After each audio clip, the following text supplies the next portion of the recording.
Coucou tout le monde, coucou les filles, bienvenue sur ma chaîne. Moi c'est Coco, j'espère que vous portez bien. Aujourd'hui, je suis très contente de vous retrouver aujourd'hui pour une série. C'est le début d'une série de 3 petites vidéos comme ça qui vont porter sur les bases de teint qui sont un petit peu différentes de... Vous verrez tout à l'heure pourquoi.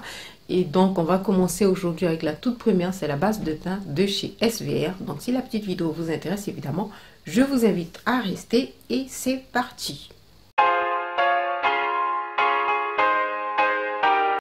Donc voilà, aujourd'hui donc on se retrouve rapidement, donc c'est le début d'une série, comme je vous ai dit, on va dire de crash test et découverte de base de teint.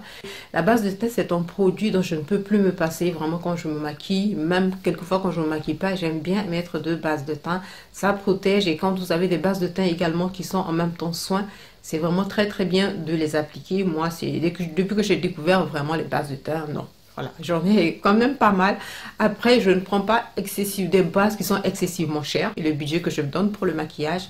Quand je veux tester des bases qui sont un petit peu plus chères, je prends les petits formats voyage. Je teste si ça me plaît. Pourquoi pas racheter le plus grand format. Mais je fonctionne comme ça. Donc, j'en ai quelques-unes quand même. Alors là, j'ai choisi spécialement de vous présenter trois bases. Hein. Parce que... c'est des bases qui sont pour moi qui sont quand même différentes même si le but est le même. Donc je vous expliquerai au fur et à mesure, vous verrez pourquoi je trouve qu'elles sont différentes, parce que l'endroit où j'ai expliqué est différent, parce que ça peut être une question de texture et tout. Donc vous allez voir un petit peu dans la suite des vidéos.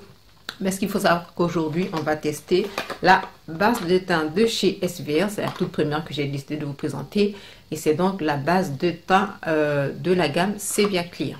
Donc on va commencer par celle-ci, c'est la base de teint Sebia Clear Matte Plus Sport qu'elle s'appelle. Donc Sebia Clear c'est une gamme de la marque SVR, une gamme qui a plusieurs produits.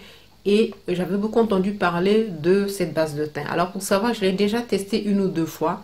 Je l'avais testé 2 fois et je pense que quand j'étais allée en Afrique en vacances en 2018, je l'ai laissé à une amie ou à un membre de ma famille. Et finalement, voilà, j'avais plus le produit sous la main et j'ai décidé de le racheter. Donc cette base là, j'en ai déjà fait une revue sur mon blog, une revue assez courte quand même sur mon blog. Je vous mettrai le lien de mon blog évidemment pour celles que ça intéresse en barre d'infos. Donc elle se présente comme ça, elle est vendue en parapharmacie. Donc SVR c'est un laboratoire dermatologique et tout, et dont les produits sont vendus en parapharmacie. Le produit il n'est pas très cher, c'est un produit qui coûte à peu près je pense que 7 € et quelques 8 €. C'est un format qui est assez bien, c'est du 40 ml, fabriqué en France. Et donc on va regarder donc les promesses de ce produit. C'est une base qui va apporter un soin matifiant, une base séborégulateur anti-pores dilaté.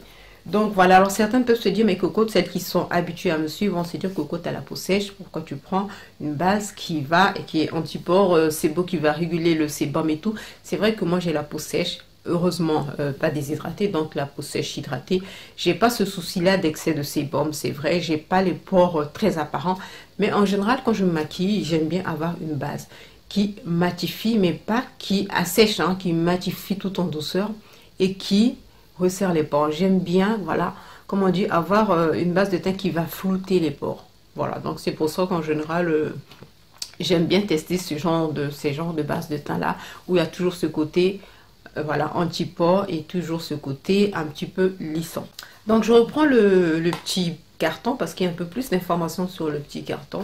C'est précisé donc c'est pour les peaux à imperfection, sans parabènes, c'est testé sur des peaux grasses et sensibles. C'est une base de teint soin correcteur anti-brillance, donc qui va effacer la brillance, hydratant, c'est surtout ce que j'aime beaucoup, avoir une base qui hydrate, matifiant longue durée, efficacité 8 heures, pores visiblement resserrés, texture fluide, fini mat et velouté, excellente base de teint, base de maquillage. Après on vous montre comment l'appliquer matin et ou le soir, ça dépend, sur l'ensemble du visage. pH physiologique, parfum frais, formulé pour minimiser les risques d'allergie hypoallergénique non comédogène. Donc évidemment, voilà, je l'ai testé ce matin, sans oublier que je vous l'ai dit, je l'avais avant, donc je l'avais déjà testé à l'époque, mais à l'époque je l'avais utilisé que 2 fois après, voilà.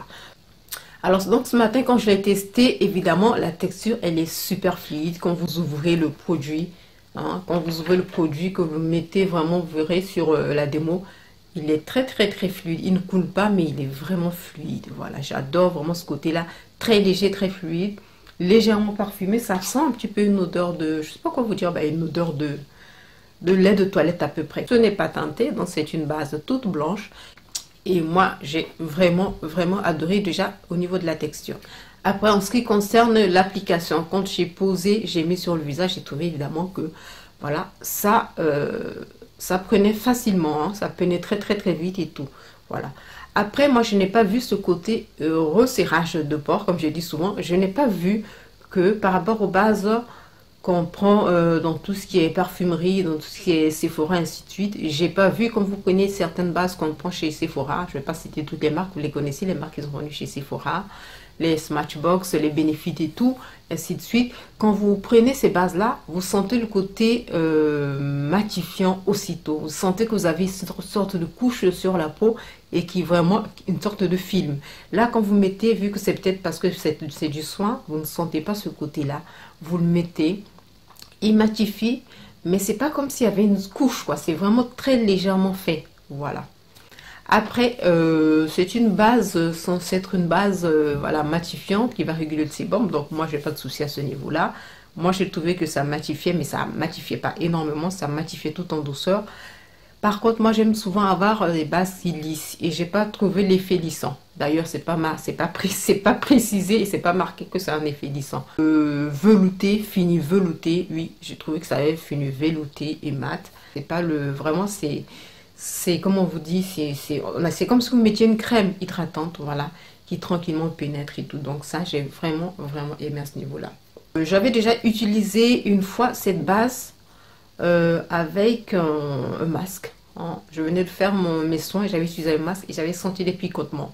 Donc j'avais eu un petit peu peur une fois en me disant est-ce que c'est la base ou est-ce que c'est le masque? Le masque, je l'ai déjà utilisé seul, évidemment, sans cette base-là. Et la base, je l'ai déjà utilisé seul. Donc je pense que les deux produits peut-être n'allaient pas ensemble. Sinon, quand je l'ai utilisé aujourd'hui avec après mes soins, donc j'avais pris ma crème hydratante de chez Sephora.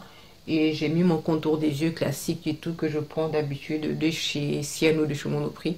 Et après, j'ai mis ma base de teint et j'ai pas eu de problème. Par contre, après la base de teint, quelques secondes après, quand j'ai posé mon fond de teint que vous connaissez tous, que je vous ai déjà montré, celui de chez Dior, j'ai senti un tout petit peu de picotement. Je pense que c'est parce que Dior, c'est un fond de teint qui est parfumé et que peut-être ça va pas forcément avec voilà, tout ce qui est un petit peu produit parfumé. Donc voilà mes amis, ma vidéo est terminée. J'espère qu'elle vous a plu, que ce crash test en même temps découverte vous a plu. N'hésitez pas à me dire ce que vous en pensez en commentaire. Moi je fais plein de bisous encore une fois. Je vous dis à très vite dans une prochaine vidéo.